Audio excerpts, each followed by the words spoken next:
Assalamualaikum warahmatullahi wabarakatuh. Apa kabar sahabat beriman? Selamat datang di Magenta Islam. Semua orang di dunia ini pasti akan mati. Tidak akan ada manusia yang bisa hidup kekal di dunia ini. Saat malaikat Israel sudah diperintahkan oleh Allah Subhanahu wa Ta'ala untuk mencabut ruh dari jasad kita, maka tidak akan ada yang bisa kita perbuat lagi. Hanya Allah Subhanahu wa Ta'ala yang mengetahui kapan ajal akan menjemput. Beberapa orang ditakdirkan meninggal karena dizolimi oleh orang lain. Tentunya orang zalim tersebut akan mendapatkan azab yang amat pedih. Surga tidak akan terbuka pintunya untuk orang-orang yang selalu berbuat zalim selama di dunia.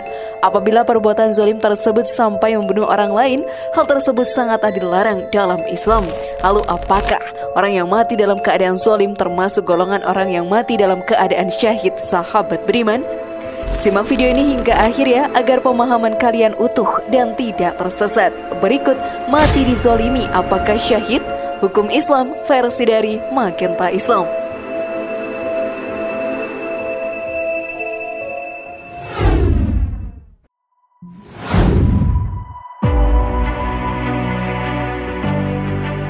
Bagaimana hukum orang yang mati karena dizolimi?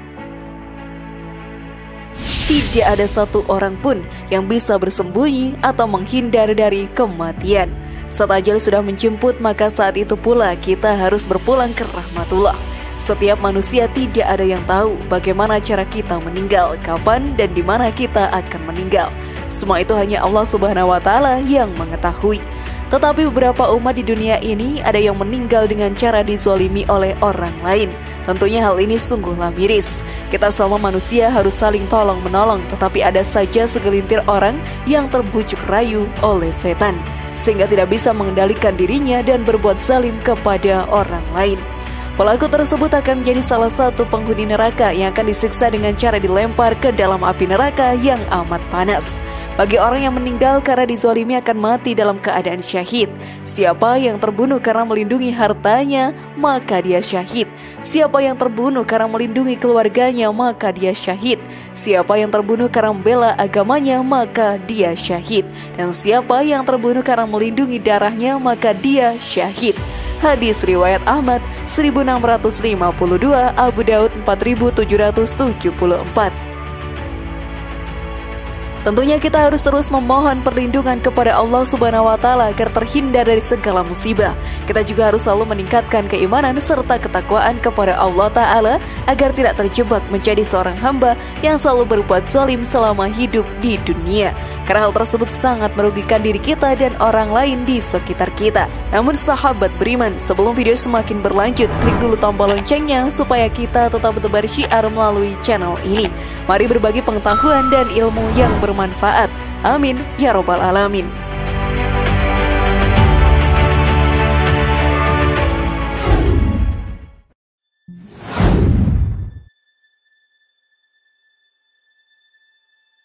Apakah korban-korban santet mati dalam keadaan syahid?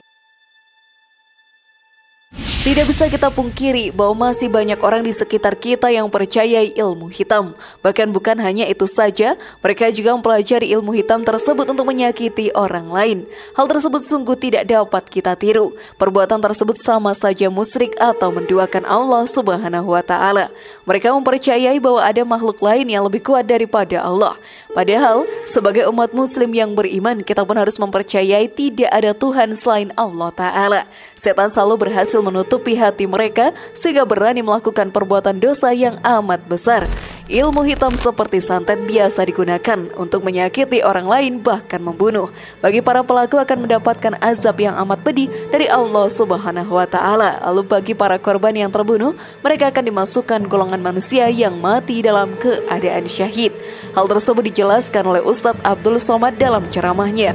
Orang-orang yang meninggal karena santet matinya mati syahid. Ada seorang ulama di Riau ini disantet kena busung, perutnya berisi air, sudah dikeluarkan ada lagi dan akhirnya meninggal dunia. Ketika setelah meninggal, entah bagaimana ceritanya, kuburan ini mesti dipindah. Begitu digali, mayatnya masih utuh.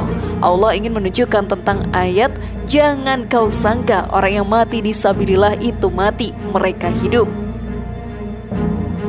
Meninggal karena ilmu santet juga termasuk mati dalam keadaan dizolimi. Maka dari itu kita harus bersabar dan memohon pertolongan kepada Allah Ta'ala dalam kondisi apapun. Jika diri kita rajin dalam mendirikan ibadah serta melakukan amalan baik, maka setan dan musibah akan menjauh dari diri kita semua.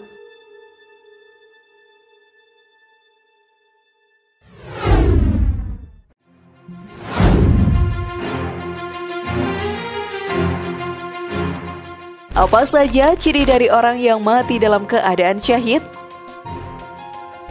Semua umat muslim pastinya ingin mati dalam keadaan syahid. Hal tersebut dikarenakan kemuliaan yang sangat tinggi dan akan didapatkan setiap umat yang mati dalam keadaan syahid.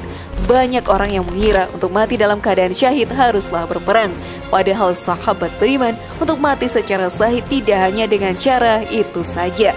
Dalam sebuah hadis dijelaskan telah menceritakan kepadaku Zuhair bin Harb, telah menceritakan kepada kami Jarir dari Suhail dari ayahnya dari Abu Hurairah, dia berkata, Rasulullah SAW bersabda, apa yang dimaksud orang yang mati syahid di antara kalian?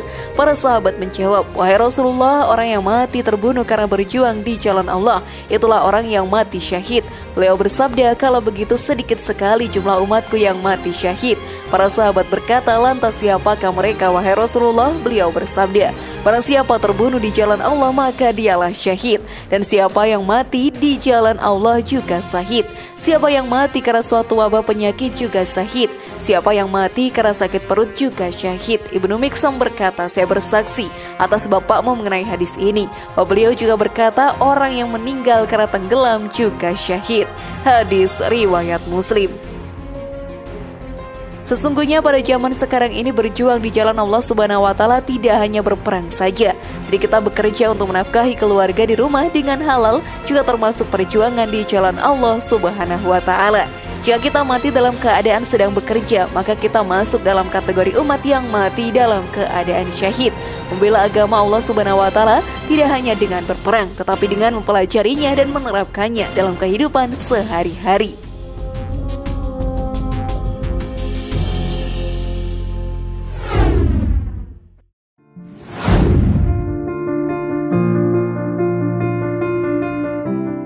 Ini dia keutamaan orang yang mati syahid. Setiap orang pasti ingin masuk ke dalam surga. Banyak cara untuk bisa menjadi penghuni surga. Selama hidup di dunia ini, kita bisa beribadah dan banyak melakukan amalan baik untuk bisa masuk ke dalam surga. Selain itu, orang yang mati dalam keadaan syahid juga akan masuk ke dalam surga. Ada banyak keutamaan bagi umat muslim yang mati syahid. Hal ini sahabat beriman dijelaskan dalam hadis. Rasulullah SAW bersabda, orang yang mati syahid di sisi Allah mempunyai 6 keutamaan. Dosanya akan diampuni sejak awal kematiannya, diperlihatkan tempat duduknya di surga, dijaga dari siksa kubur, diberi keamanan dari ketakutan yang besar saat dibangkitkan dari kubur, diberi mahkota kemuliaan yang satu permata darinya lebih baik dari dunia seisinya, dinikahkan dengan 72 bidadari dan diberi hak untuk memberi syafaat kepada 70 orang dari keluarganya. Hadis riwayat At-Tirmizi dan Ibnu Majah.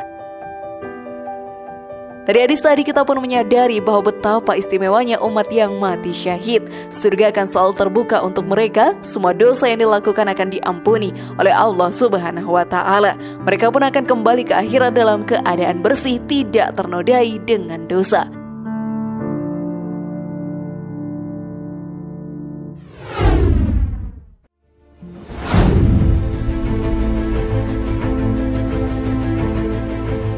Bagaimana sahabat beriman? Apakah kalian ingin mati dalam keadaan syahid?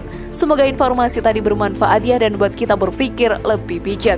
Mari bangun Magenta Islam ini dengan cara klik tombol subscribe, like, share, dan aktifkan tombol loncengnya. Wassalamualaikum warahmatullahi wabarakatuh dan jangan lupa tonton video yang lainnya.